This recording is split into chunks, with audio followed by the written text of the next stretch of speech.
The morning sun spilled gold across the rooftops of the small frontier town, warming the dust and timbers, but for Clara it brought no comfort.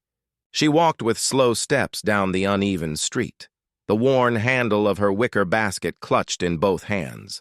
The basket was old, patched and fraying in places, but still sturdy, a reminder of better years when her mother had filled it to the brim with flour, potatoes, and salted pork.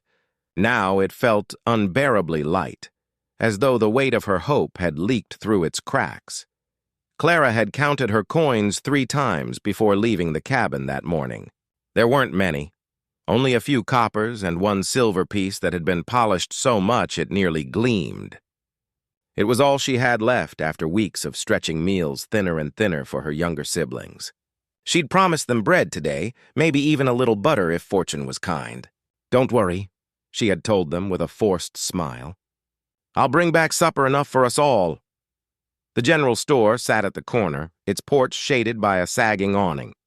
The bell above the door gave a half-hearted jingle as Clara stepped inside. She inhaled the mingled scents of tobacco, molasses, and kerosene. Shelves lined the walls, rows of tins, sacks of grain, glass jars of penny sweets. Her stomach clenched at the sight of so much plenty. But she kept her chin high and stepped to the counter where Mr. Hardwick, the storekeeper, was arranging ledgers. "I need flour." "Sir," Clara said softly, placing her coins on the counter. "And if it's possible, a bit of salt pork." Her voice trembled, betraying the nerves she tried to hide. Hardwick eyed the coins, then looked back at her, his lips pressed thin. "Flour's up to 2 bits a sack," he said flatly. "Salt pork more than that." "You've not near enough here." Clara's cheeks heated. She had known the prices were rising, but not so high. "Please," she tried, lowering her voice further. "Even half a sack or some scraps?" "My family." "Business is business," Hardwick interrupted, scooping the coins back across the counter toward her. "You pay full price or you don't buy. I can't feed every hungry mouth that walks in here." The words landed like stones in her chest. Around her, a few customers paused in their browsing, their eyes flicking toward her with something between pity and discomfort. Clara fought to keep her face calm, though her hands trembled as she picked up the coins and slipped them back into her pocket. "I understand," she whispered. She did not really, but she would not beg. Pride was one of the few things her father had left her before his passing, and she clung to it now, though hunger gnawed at her bones. She turned and walked quickly toward the door, the basket still empty, her heart heavier than ever. The bell jingled again as she stepped into the sunlight, blinking against the brightness. The town seemed louder, harsher than when she had entered. A boy ran past, holding a sweet stick, laughing. 2 women carrying full sacks of flour exchanged greetings on the boardwalk. Clara felt suddenly invisible, her emptiness swallowed by the bustle of a world that had no space for her need. She hugged the basket closer, willing her shoulders not to slump, and began the long walk back down the street. Dust clung to her skirts. Each step seemed to echo the same truth. She had failed. Her siblings would go hungry tonight, and she had nothing at all to show for her effort. But as she turned a corner, a horse's hoofbeats sounded steady and sure behind her. A shadow stretched long across the dirt, catching up to her weary figure. Someone was watching, someone who had seen her leave the store with an empty basket. Luke sat tall in the saddle of his bay gelding, the reins loose in his weathered hands. The town was stirring with the usual morning rhythm, merchants setting out their wares, wagons rattling over the rutted street, a few children chasing each other between watering troughs. But his eyes weren't on any of that. They were fixed on the young woman stepping out of Hardwick's store, her basket hanging limp, her face pale with humiliation she tried to mask. He had seen that look before. He'd worn it himself years back when his family's farm failed after the drought. He remembered his mother's quiet tears over empty cupboards, his father's silence when there was nothing left to hunt or sell. Luke had left home young, taking to the trail and the cattle drive, telling himself he'd never again feel that gnawing helplessness. Yet here it was, etched plainly on this woman's face as she walked quickly, almost fleeing from the sight of plenty she could not reach. He shifted in the saddle, frowning. He didn't know her name, though he'd caught glimpses of her in town before. Slim, dark-haired, always purposeful, as though the weight of responsibility sat squarely on her shoulders. She wasn't the sort who lingered in conversation or idled at the mercantile. Luke respected that. Folks who carried themselves with quiet dignity always caught his notice more than the loud, boastful kind.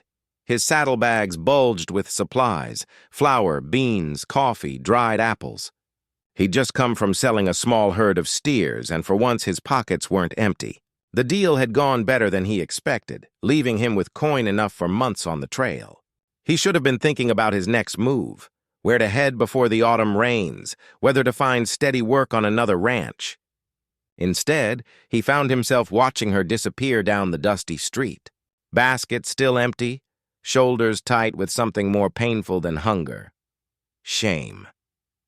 Luke tugged gently on the reins, guiding his horse into an easy walk behind her. He wasn't sure yet if he'd speak, but something deep in his chest urged him not to ride on and forget. He'd been raised to mind his own business, to let folks handle their troubles as best they could. But there was a difference between prying and offering a hand. And this was different. The gelding's hooves made a steady rhythm in the dirt, a sound that somehow underscored his thoughts. Life on the frontier was unforgiving. No one made it alone.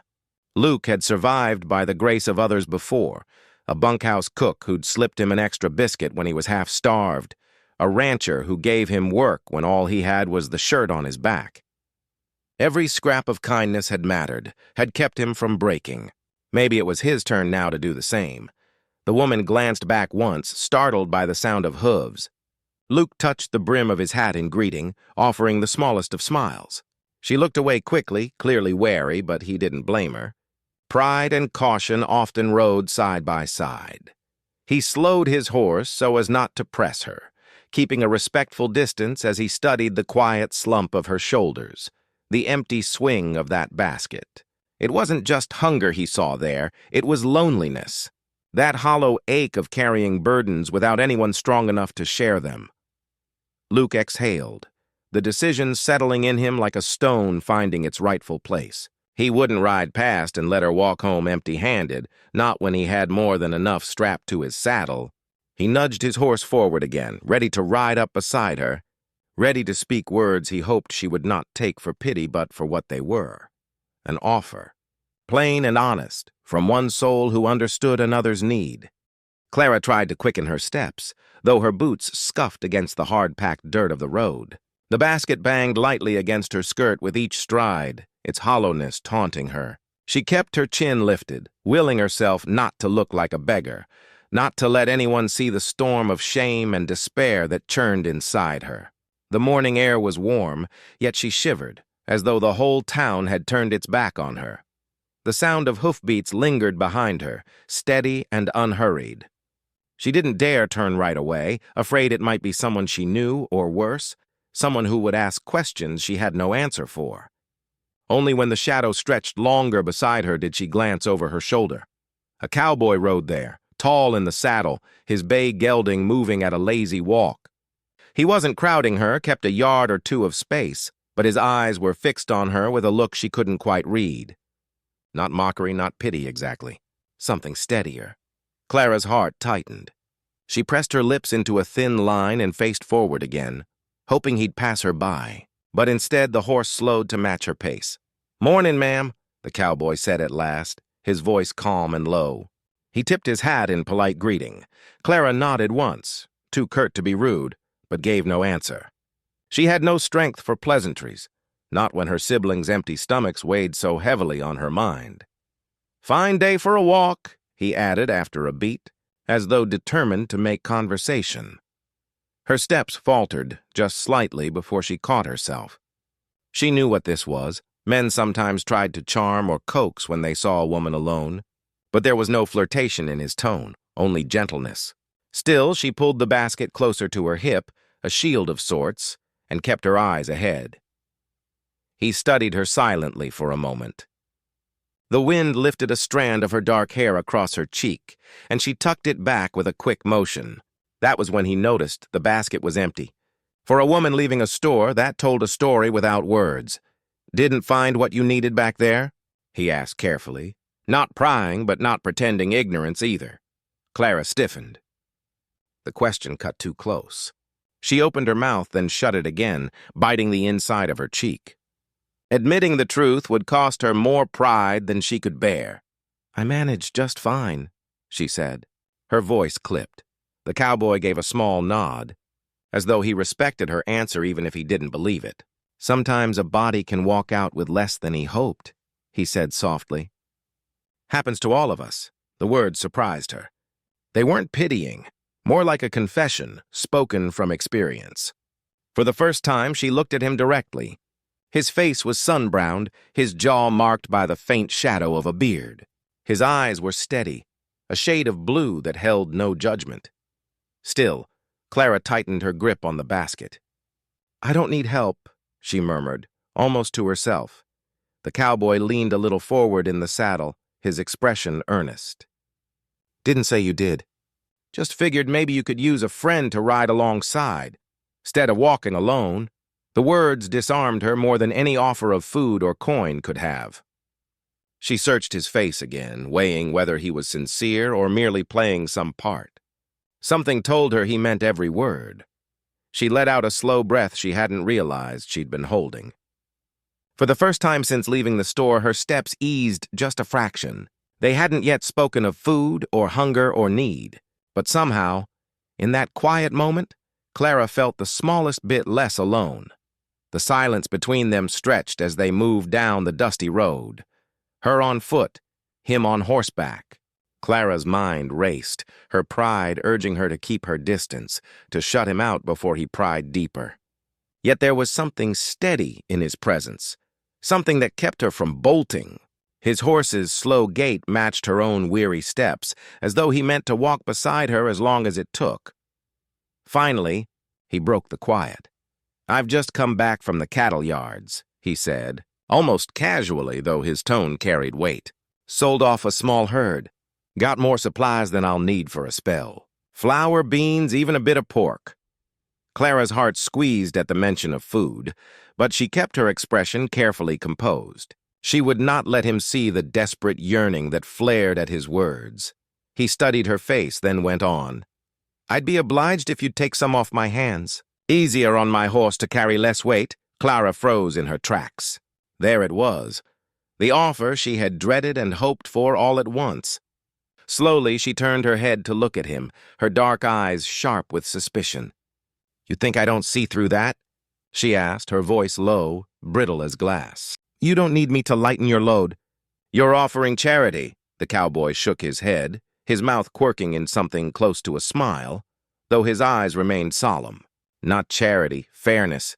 Life's been kinder to me this week than I deserve. Feels right to share a little of it. Clara's pride rose like a shield. I won't be pitied.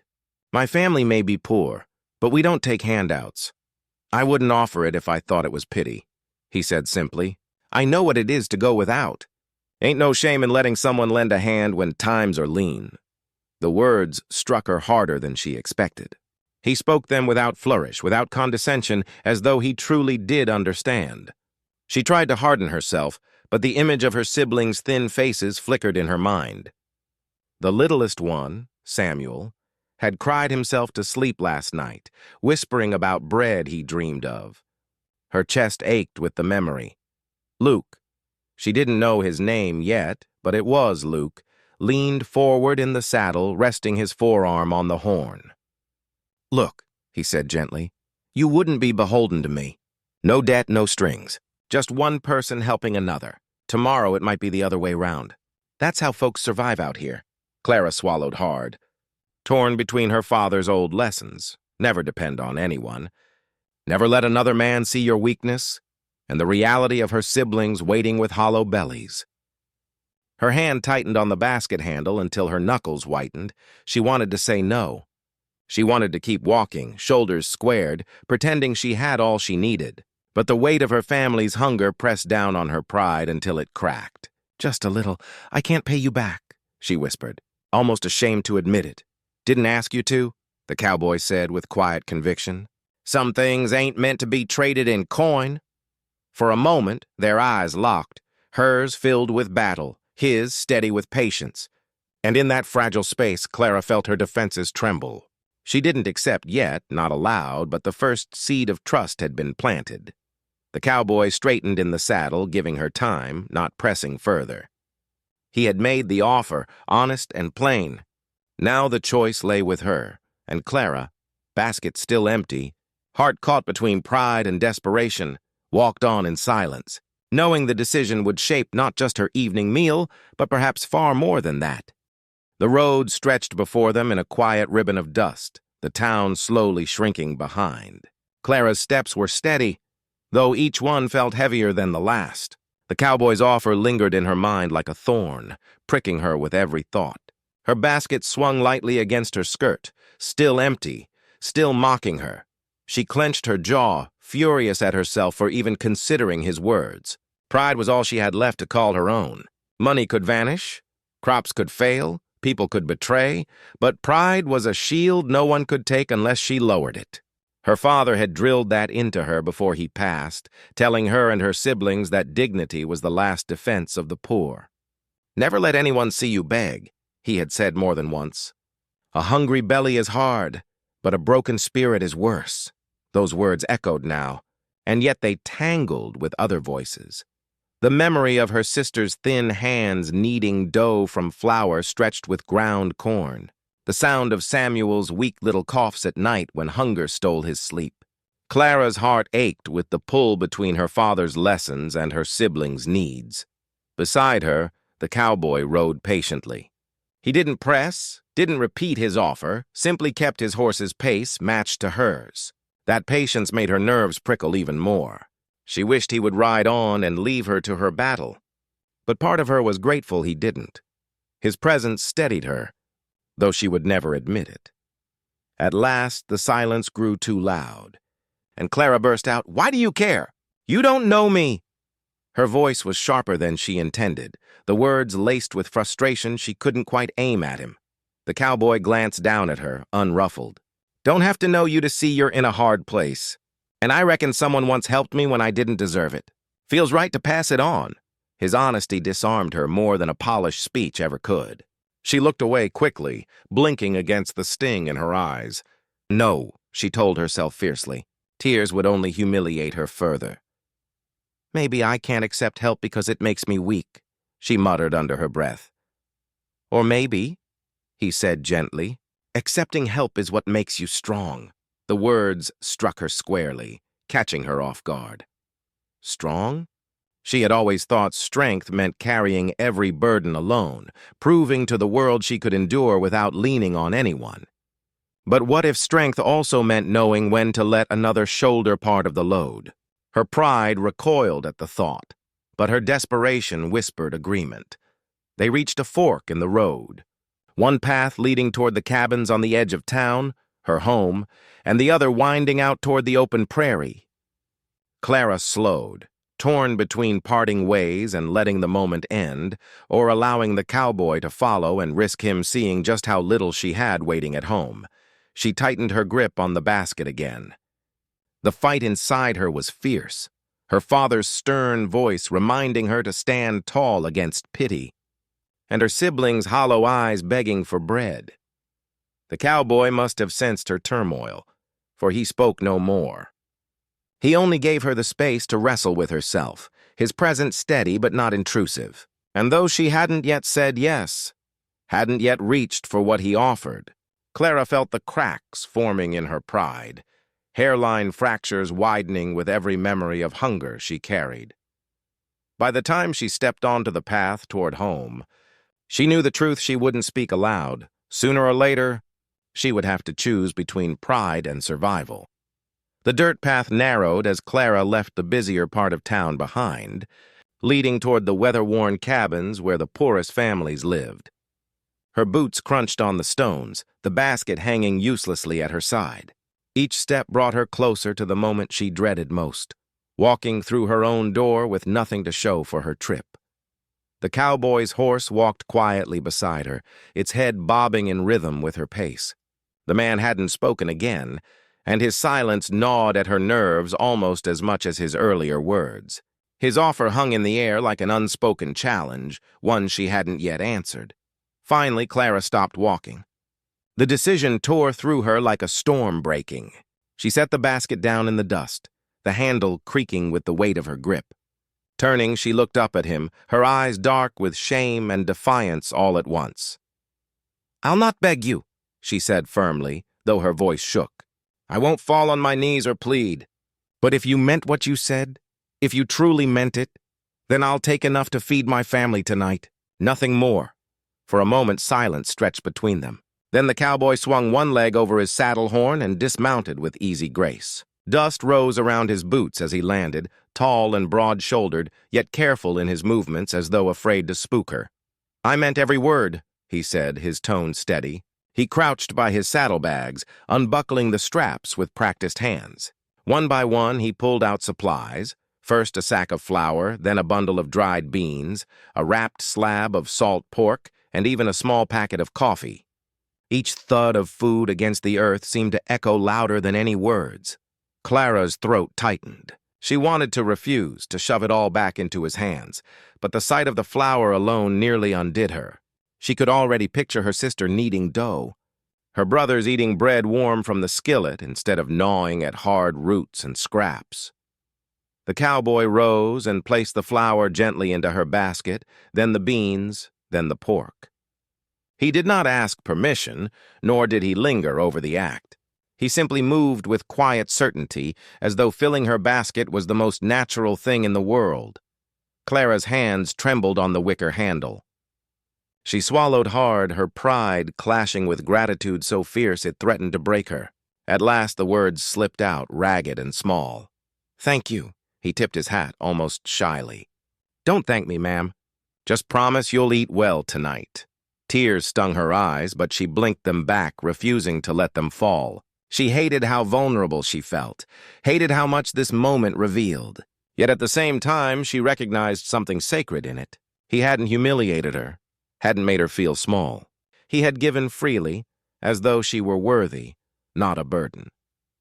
Clara straightened her shoulders, clutching the basket against her chest, as though to shield it from the world. The weight of it nearly staggered her. It had been so long since it held more than scraps. For the first time in months, the ache of hunger eased with the promise of relief. The cowboy stepped back, giving her space, his expression unreadable but kind. "No debt," he said quietly, as if sensing her lingering unease. "No strings, just a gift, plain and simple." Clara turned her face away, unable to bear the intensity of his gaze. But in the hollow of her chest, something shifted. For the first time in a long while, she allowed herself to feel the smallest flicker of hope. She had left the store empty-handed, but now, walking down the dusty road with the basket heavy against her arm, she carried more than food. She carried the reminder that kindness still lived in the world, and that perhaps letting someone help didn't make her weaker, but stronger. The basket felt heavier than Clara remembered it ever being, the weight pulling against her arm with each step. But this heaviness was different. It wasn't emptiness disguised as burden, but the solid promise of meals her family had long been without. The smell of the salt pork already teased her imagination, mingling with the thought of fresh bread baking from the flour. For the first time in months, she would not have to scrape the bottom of a pot to stretch supper. The cowboy walked his horse beside her, the animal's hooves steady on the dirt path. He didn't speak at first, and neither did she. The silence between them wasn't awkward now, but thoughtful, almost companionable. Clara kept her eyes fixed ahead, but her heart, though wary, had softened a little toward him. At length he asked, "How many at home?" Clara glanced at him, hesitating. Part of her bristled at the question. It felt too close, too personal. But something in his voice held no judgment, only quiet curiosity. "3," she said finally. "My sister Ruth, she's 16. My brothers, Jacob and Samuel, 12 and 8. He nodded slowly. "That's a fine lot to be looking after. Must keep you busy." Clara gave a short laugh that wasn't quite humor. "Busy enough? But it's what's left to me. Someone has to see them through." She stopped herself from saying more, from admitting how tired she was, how many nights she had gone without so they could eat a little. Those truths belonged to her alone. The cowboy's gaze softened. Family's worth every mile of the road, every hard day's work. I rode half the country for mine once. She turned her head slightly, curiosity sparking despite herself. And where are they now? His expression flickered, a shadow crossing his features. Gone, he said simply. Lost my folks young. Lost my brother on the trail. Clara's chest tightened. She recognized the weight in his tone, the kind that only grief could carve. For a moment she forgot her pride, her defenses. I'm sorry, she murmured. He gave a small nod, not lingering on the sorrow. Point is, I know what it feels like. That hollow place when you're trying to hold everyone together, when you'd give the last bite off your plate just to keep 'em standing. You don't forget that feeling. His words struck her like an arrow. He did understand, perhaps more than anyone else she'd ever met. And because of that, his kindness didn't feel like charity. It felt like recognition, one survivor seeing another. The path curved toward the scrubland where the cabins stood, the wide prairie stretching out beyond. A hawk wheeled overhead, its shadow passing briefly over them before vanishing into the sunlight.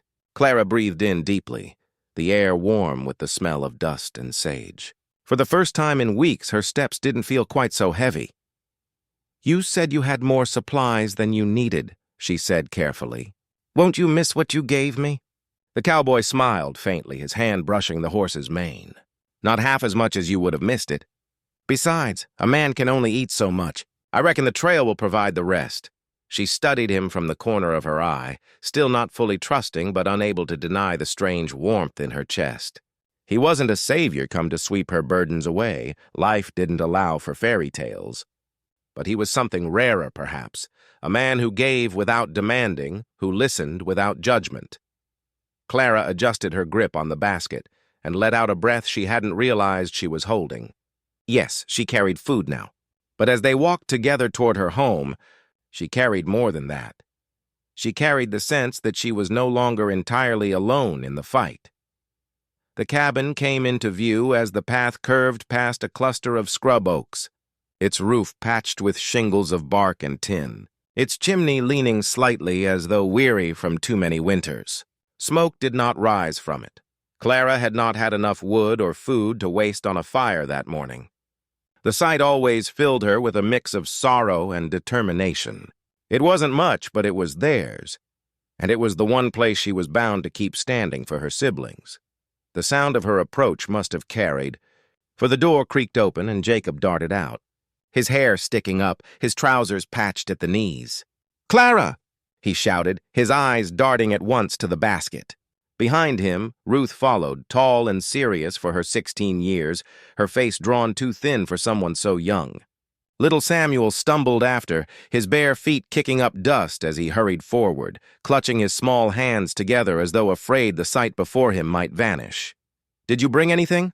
Samuel asked breathlessly. His eyes went wide when he saw the sack of flour peeking over the basket's rim. "Bread? Clara, is that bread?" Clara nearly dropped to her knees right there, her heart swelling and breaking at the same time. She crouched and lifted the boy into her arms, the basket resting against her hip. "Yes, Sammy, we'll have bread tonight. And beans. And pork." The cheer that rose from her brothers was sharp with joy, raw and real. Jacob clapped his hands together, then dashed to the door, yelling inside about supper as though Christmas had arrived unannounced. Samuel buried his face against Clara's neck, whispering over and over, "Thank you, thank you."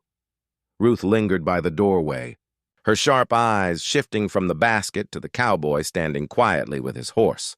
She didn't cheer like the boys did. Ruth was too practical for that, but Clara caught the slight trembling of her hands where they gripped the frame. Hunger had aged her faster than it should have, making her more mother than sister. "Where did it come from?" Ruth asked carefully, her voice edged with suspicion.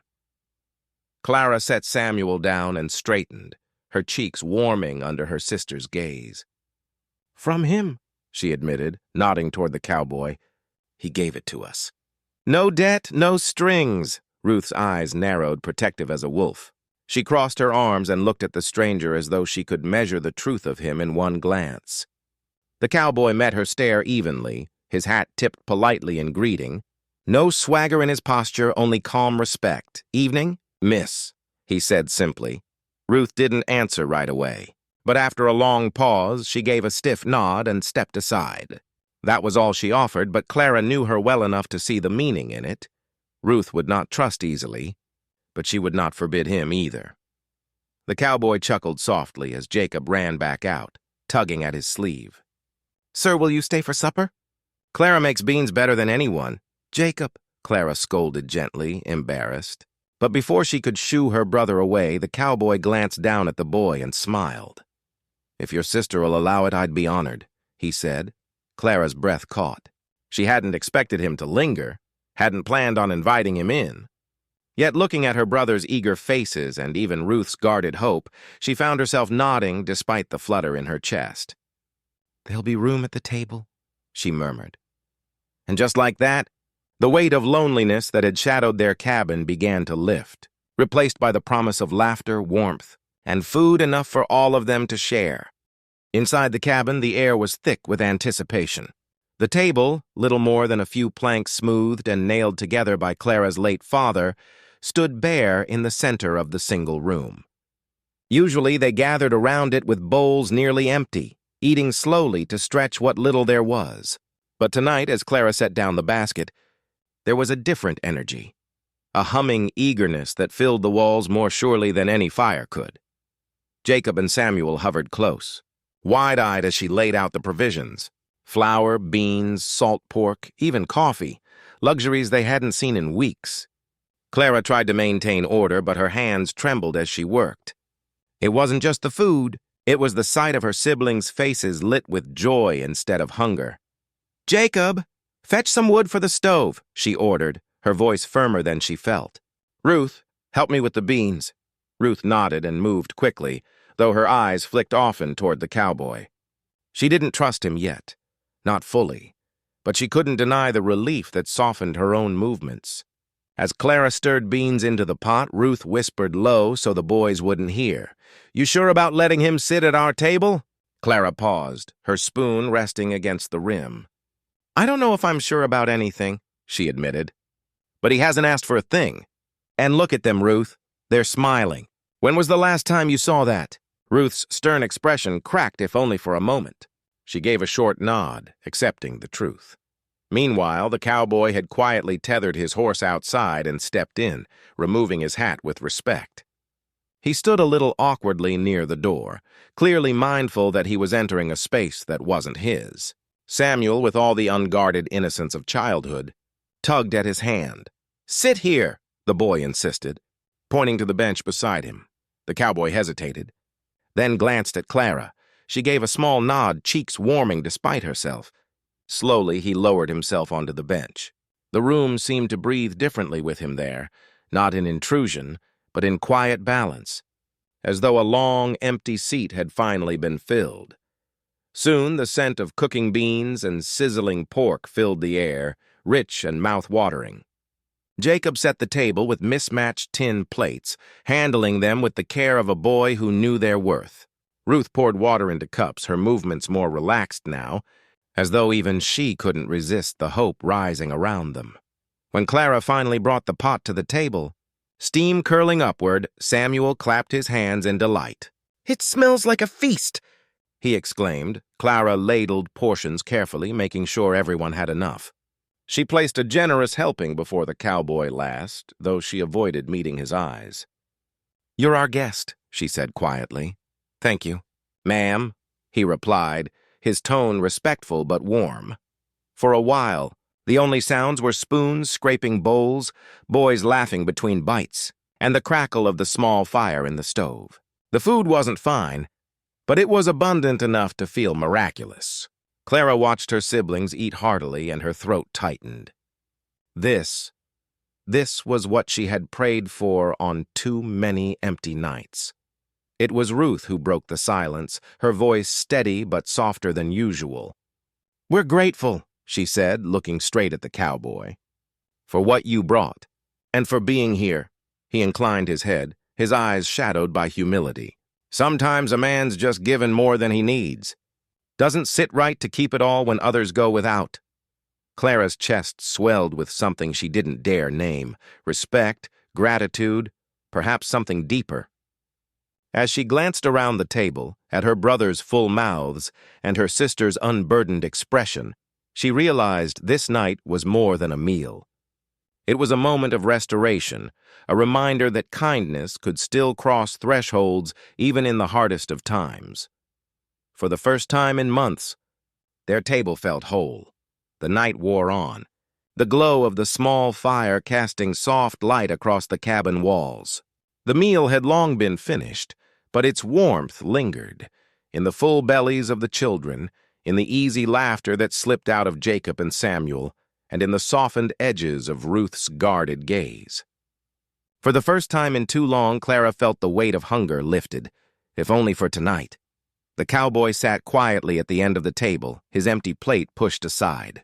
He wasn't a man who seemed to need much. His presence was steady, unassuming, but Clara could feel something shifting in the air, something that hadn't been there before he came riding up that dusty path.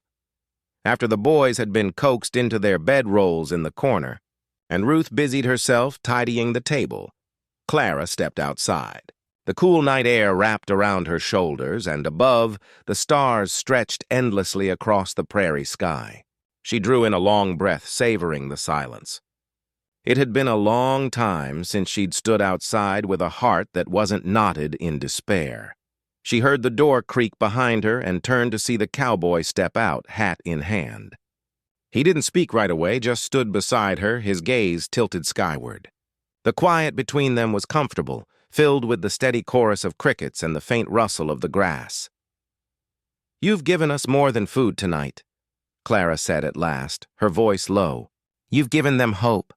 You've given me a chance to breathe again." The cowboy turned to her then, his expression serious yet gentle. "You've carried more than your share, miss. I could see it plain the moment I met you. Strong as you are, even the strongest need a hand sometimes." Her throat tightened.